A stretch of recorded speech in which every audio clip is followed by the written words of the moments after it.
Bismillahirrahmanirrahim. Assalamualaikum warahmatullahi wabarakatuh.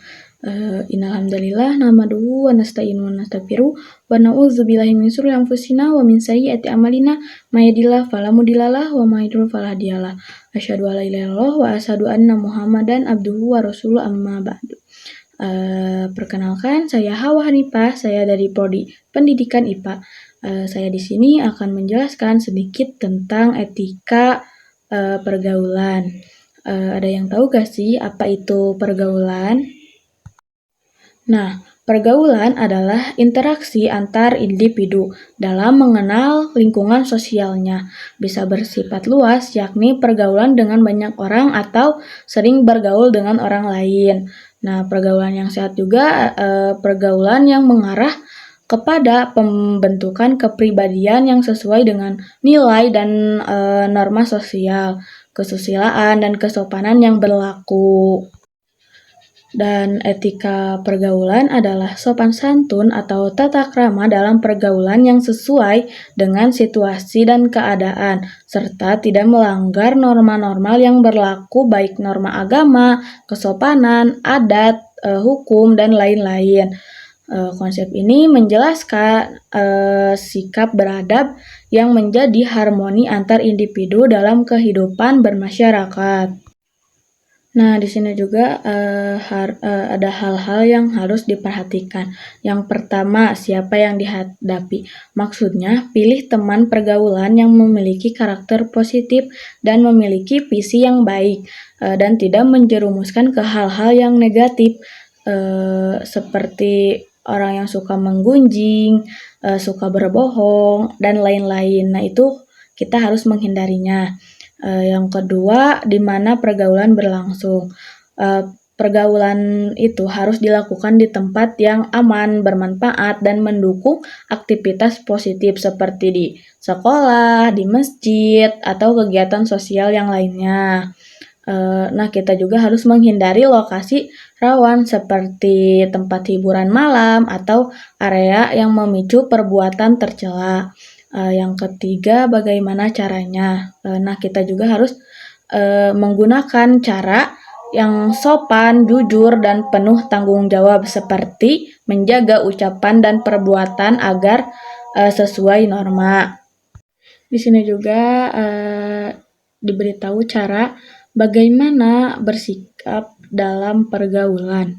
Yang pertama, perhatian terhadap orang lain. Yang kedua, menghormati orang yang lebih tua atau yang dituakan. Dan teman sebaya harus kita hargai, sedangkan yang lebih muda harus kita sayangi. Yang ketiga, mengetuk pintu ketika kita ingin memasuki suatu ruangan. Yang keempat, memberikan salam jika berjumpa dengan seseorang. Yang kelima, kita harus meminta maaf jika melakukan kesalahan. Yang keenam, melakukan perintah dengan wajah yang cerah. Yang ketujuh itu dapat menempatkan diri. Yang kedelapan, sanggup menyesuaikan diri dengan lingkungan. Yang kesembilan, rendah hati dan tidak ingin menang sendiri.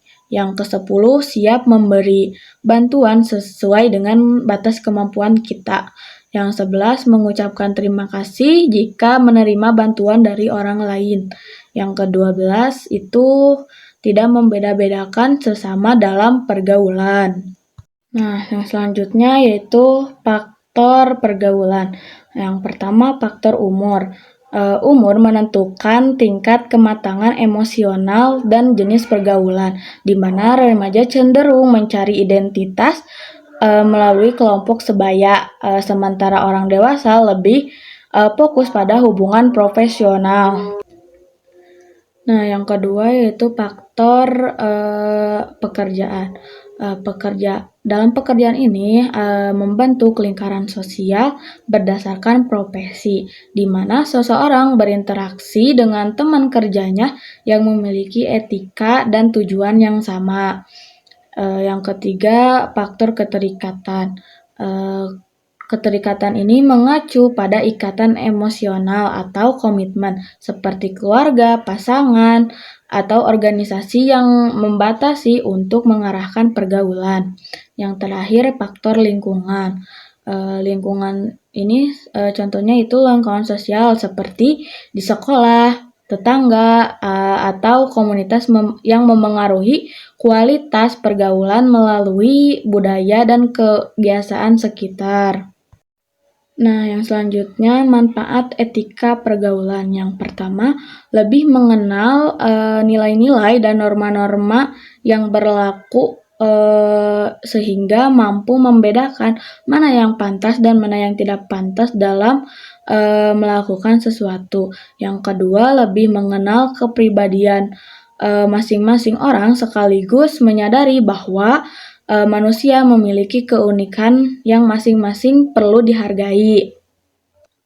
Yang ketiga, mampu menyesuaikan diri dalam berinteraksi dengan banyak orang sehingga mampu meningkatkan rasa percaya diri.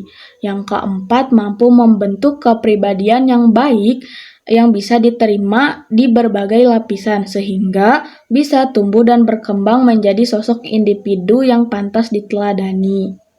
Nah, dalam etika pergaulan juga ada dampak negatif. Yang pertama, hilangnya semangat belajar dan cenderung malas serta menyukai hal-hal yang melanggar norma sosial. Yang kedua, suramnya masa depan akibat terjerumusnya dalam dunia kelam, misalnya kecanduan narkoba, terlibat dalam tindak kriminal, atau sebagainya.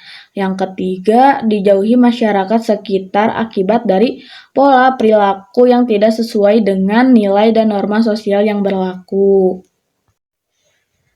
Nah, yang selanjutnya adalah upaya untuk mewujudkan pergaulan yang baik. Yang pertama, jadilah humas untuk diri sendiri. Ini tuh kita harus kelola citra pribadi kita dengan sikap sopan dan konsisten agar orang tertarik berinteraksi dengan kita secara positif. Yang kedua, bidik sasaran yang tepat. Nah, kita itu harus memilih lingkaran pergaulan yang memiliki nilai dan tujuan serupa untuk berinteraksi yang bermakna. Yang ketiga, berbagi hal yang tepat. Nah, kita juga harus membagikan informasi atau pengalaman positif tanpa gosip atau hal yang negatif. Yang selanjutnya, bersosialisasi.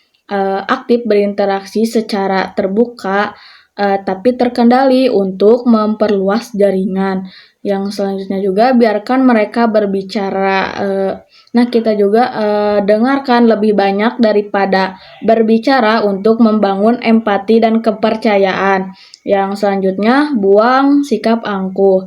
Nah, kita juga harus menghindari kesombongan agar diterima sebagai teman yang rendah hati. Yang terakhir, bergabung dengan berbagai kegiatan. Nah, kita itu harus aktif mengikuti kegiatan sosial seperti kayak mengikuti hima, BEM kalau di kampus atau pengalaman lainnya.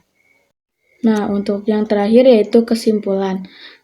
Etika pergaulan menuntun seseorang untuk bersikap sopan, menghormati yang lebih tua, menyayangi teman sebaya atau yang lebih muda, agar hubungan sosial berjalan dengan harmonis. Dengan etika, seseorang belajar mengenal norma yang berlaku sehingga tidak bertindak semaunya dalam lingkungan sosial. Mungkin cukup sekian yang bisa saya sampaikan. Mohon maaf apabila ada kesalahan. Wassalamualaikum warahmatullahi wabarakatuh.